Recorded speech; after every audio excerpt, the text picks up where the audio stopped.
விளங்கல? உலகம், கடவுள் உலகின் மீது. இப்ப சொல்லுங்க, இப்ப சொல்லுங்க. எல்லாவற்றையும் ரட்சணியம் பண்றதுதான் கடவுள் தனது சொந்த மகனை இந்த உலகிற்கு அனுப்பி இருக்கிறார். தெளிவாகிறது. மார்க் 16:15 எடுத்துக்கிடுங்க.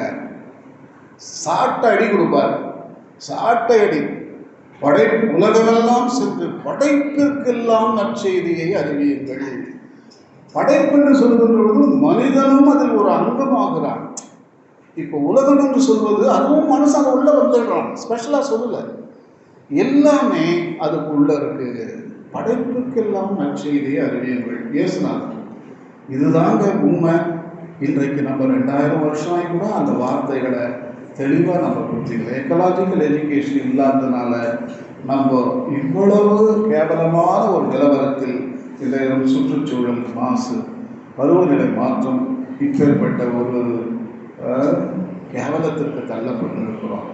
ஸோ இப்போ உங்களுக்கு விலங்குகள் 2 என்னுடைய வயசு இங்கே யாராவது இருக்கீங்களா? நான் 70 years old. யாரும் இல்லைன்னு நினைக்கிறேன். நான் தான் பேர் 70. சூப்பர்.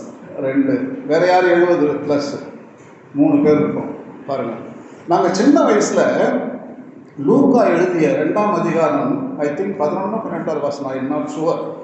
அப்போ அவங்க சொல்லுவாங்க, இதோ இயேசுநாதர் பிறக்கும்போது, இதோ படைப்புக்கெல்லாம் ஒரு மகிழ்ச்சியான செய்தியை நாங்கள் அறிவிக்கிறோம். அந்த வார்த்தை இருக்கும், படைப்புக்கெல்லாம் நற்செய்தியை அறிவிக்கிறோம் என்று பெத்லகேம் ஊரிலே இயேசு பிறந்துள்ளார். படைப்புக்கெல்லாம் அந்த வார்த்தை யூஸ் பண்ணுவாங்க அந்த டிரான்ஸ்லேஷன்ல.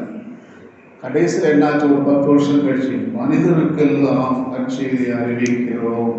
கடவுளே, இது எங்க போய் நாங்கள் கம்ப்ளைண்ட் பண்ணோம்? 3 டெக்ஸ்ட் தான் இருந்தது பைபிள்லேயே.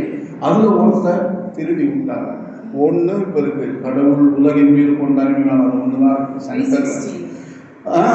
3:16 அண்ட் 2வது டெக்ஸ்டும் மார்க் 16:15 இருக்கு.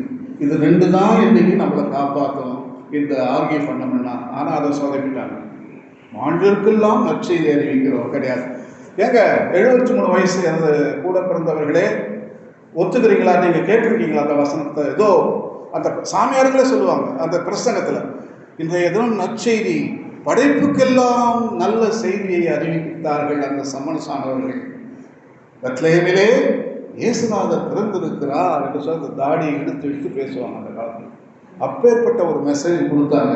எங்கெங்க போச்சு? ஒரு அருமையான மெசேஜ். எதுக்குங்க நீங்க ஆந்த்ரோபோசென்ட்ரிசம், மனிதனை மையமாக கொண்ட அந்த நிலவரத்துக்கு ஏன் எடுத்து விட்டீங்க? அது படைப்பை மையமாக கொண்ட ஆன்மீகம்.